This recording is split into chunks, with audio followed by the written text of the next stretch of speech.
When I last spoke with GMT Games' Gene Billingsley, he said that he had some honorable mentions that were overlooked when we talked about the games before 2014 that built GMT. Here are his honorable mentions on Legendary Tactics.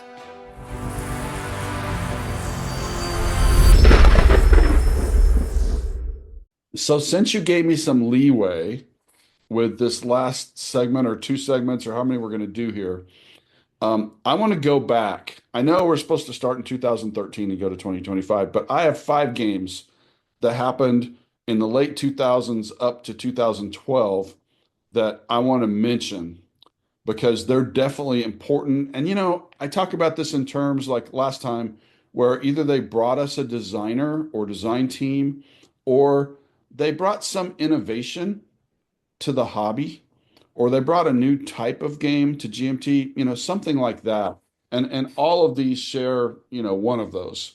So in 2008, we shipped Fields of Fire, which is this amazing, at the time, frustrating because the rules were, not perfect. Um, and the game was created by Ben Hall, who's a really good guy, also serving Marine officer at the time. And he created this game that did a few things I've never seen before.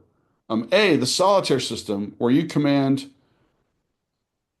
companies going through combat in World War II, in Korea or Vietnam. I just love that multiple theater, multiple time, because when you get into the game for very long, you get to see the evolution of equipment and sometimes tactics to utilize that equipment. Well, Ben was really smart at that. And because, he did it for a living, right? But we didn't do the greatest job of translating Ben's military ease into like wargamer ease.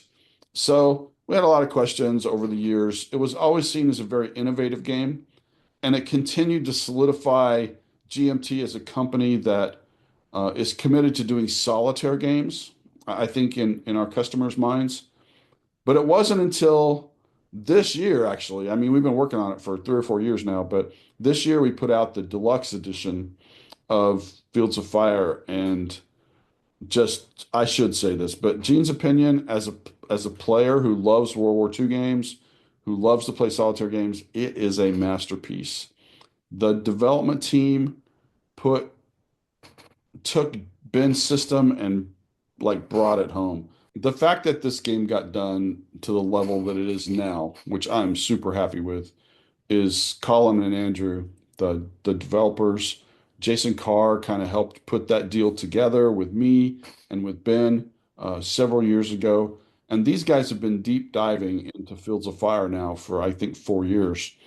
And they've done some other games or some other products in Fields of Fire, but this was the granddaddy, getting Fields of Fire Deluxe Edition. So I just wanted to mention that in passing, and also just note that Colin Parsons and Andrew Stead are rock stars in my book, because they took this game that was a little hard to get to, and they brought it into a format that we can really get into and dig into and enjoy now.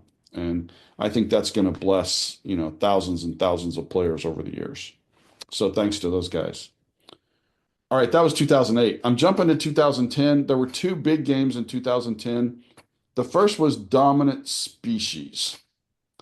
And somebody mentioned in the comments after the 10 games that built GMT, they're like, what, no dominant species? And I did talk about Chad and Kai in the context of Combat Commander. I picked that one, even though it's like, I don't know, our sixth or seventh bestseller. And Dominant Species is actually our third all-time bestseller. Really took us outside of the traditional war game market. And it's a take that kind of game. It's definitely a stab them in the back. You know, it could almost be a 4X game, but it's not. But it's definitely I'm going to build my empire, and if you get in the way, I'm going to get you. And it's a perfect Chad game. So 2010 that came out, and It won a Golden Geek Award for Best Strategy Board Game, as well as being such a big seller. I didn't talk about this at all last time, and I don't know if it'll be interesting. It might be boring to everybody, but basically, awards help us. I see that question out there sometimes online, how much do awards really help? Well, they shine a light certainly on games that are well done, and it's great to recognize the people who did them. But for us, like Charles Roberts Awards, well, okay, so there's all kinds of awards that like this podcast or that podcast give, and we like that, but those don't help us as much because usually that's just followers of that podcast. Like if you do, the top 10 legendary games for 2024 or 2025, yeah, we'll be happy, but it might not sell what an Origins award would sell, or a Golden Geek award. So the way that hierarchy works for us is it's like anybody out there who makes up their awards, that's great. We like it. The Charles Roberts Awards are kind of the gold standard with the wargaming part of the hobby. Definitely Hex Encounter wargamers, other wargamers. And when we win one of those or a bunch of those, as we did last year, that gets the word out about those games to the wargaming community, but maybe not much farther. And we pretty much have won Charles Roberts Awards every year in our existence because we do lots of war games, lots of historical strategy games, and we have good designers and good teams. So those have been helpful, but they don't broaden us. When you get a game like Dominant Species that gets a Golden Geek Award, we've won about 10 of those in 35 years. It's definitely a harder get for us because it's this huge market. BGG has what, 1 million users, and we have maybe like 75,000 customers. So when you win a Golden Geek Award, that tells you that you're reaching outside just that wargame community, which we're happy to have, but it's not broad, right? And so that Golden Geek Award in 2010 for Dominant Species, it really helped that become a number 3 bestseller for us and helped grow GMT, in that way.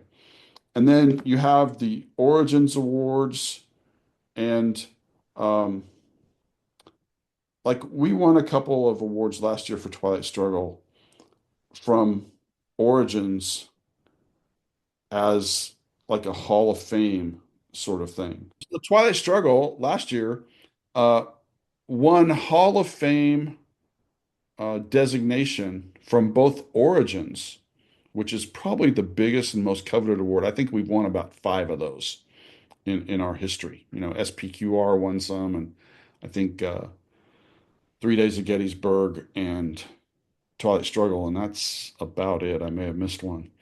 And so last year, when we got the Origins Award Hall of Fame and also inducted into the BGG Hall of Fame, that's about as much as you can get in our industry for a company like us. So that's the gold standard now. That's like every other game. No, nothing's close to that for us. But when you get something like that, it really helps sales a lot and awareness of your games a lot. So I don't know if that's interesting to anybody, but that's kind of how awards have an impact on us. And so when Dominant Species came out, yeah, it was a Chad Jensen game. The Combat Commander guys were kind of interested, but the fact that it really caught on with the board game geek crowd and the Origins crowd as well made a big difference for us.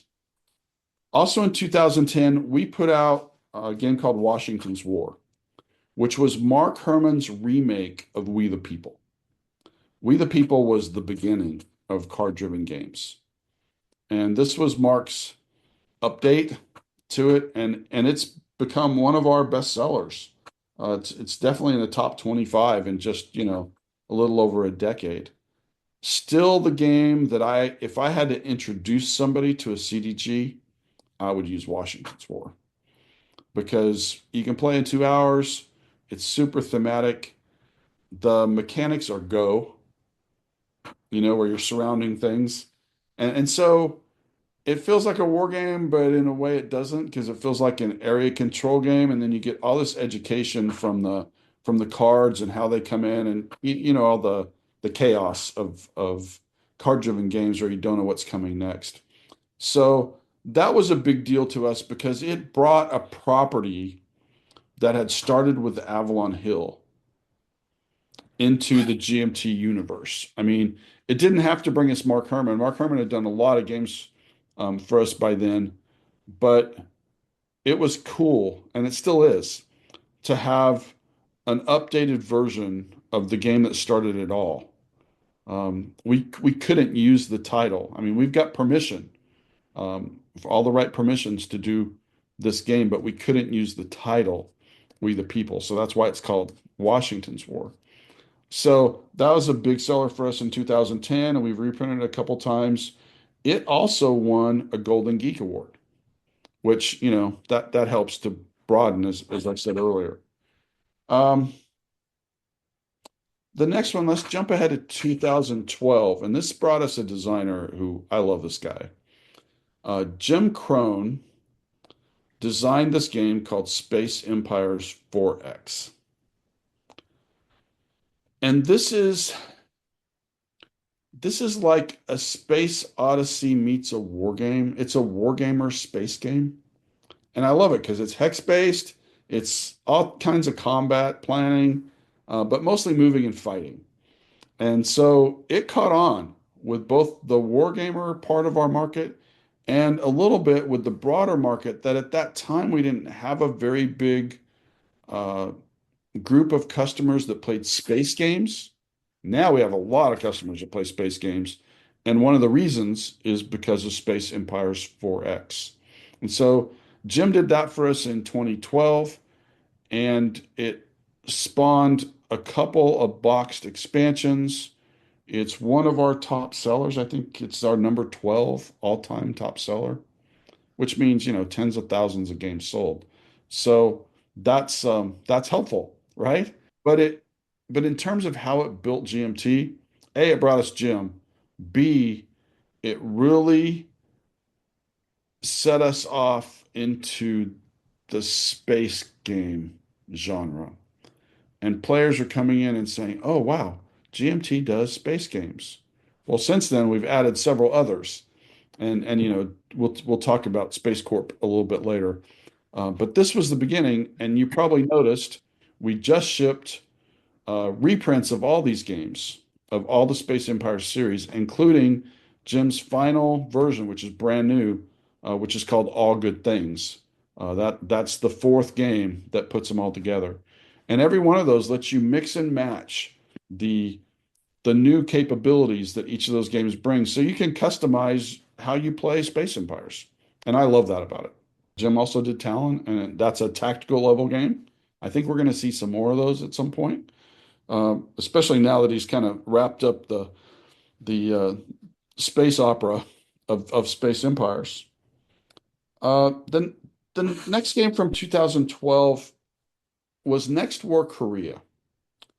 So, I mean, this won awards for us, and it's an okay selling game for us. But the big thing it did is it created the Next War series, and now we have 11 products in that series. It's my old, I say old, I thought it was innovative at the time, but what do I know? In 1993, I did a game called Crisis Korea 1995. And and I created this game system I'm super proud of. And it's still the game system that Mitch is using in Next War. What happened is people kept asking me to do a new version of Crisis Korea 1995, and I kept telling them I didn't have time, which was true. Which, just fast forward to Mr. President and think about how long that took. And Mitch kind of got tired of hearing it, and he came to me and he said, "Hey, I could probably do these if you're okay with it." I'm like, "Yeah, I'm okay with it." And he's like, "Well, I'll ask you if I want to change anything." And so for the first game, he asked me quite a few things, and I gave him a lot of support. And after that, I pretty much didn't do much at all in terms of the system. He just took off with it, and I said, "Hey, same rule as with everybody else. What interests you?" And so he wanted to do Poland and the various Next War games that we've done since Taiwan, and recently we did Next War Iran. And so that series has been just a good solid seller. I think I might have said this in the last video, but just in case, I look at a lot of these games that maybe aren't our best sellers, but they've created a series. There, I care about, what each customer, why did they come to GMT? And I'm telling you, there are customers who love GMT because of the Next War series. There are customers who love GMT because of Mark Simonich's games, the Hex Encounter games, who love it because of Mark Miklos's Amrev series, whatever. So as long as we can bring joy and enjoyment to our customers over a long period of time with a series, I think highly of that series, even if individually it sells, 3, 5, 7,000 copies, which is not a huge seller for us. It still has a really important place. And that's why we do so many of these games, because when a designer like Mitch comes to me and says, "Hey, I've got another one," I know there's X thousand guys out there that are going to be really happy that we've got a new game in that series. So that's why, even though it's not really a bestseller, it definitely helped build us to get that series to not have to depend on me and my time, and let somebody who had both time and passion and skill, that's more than both, but he had time, passion, and skill, and to get it done. So I'm just thrilled that Mitch is working on that.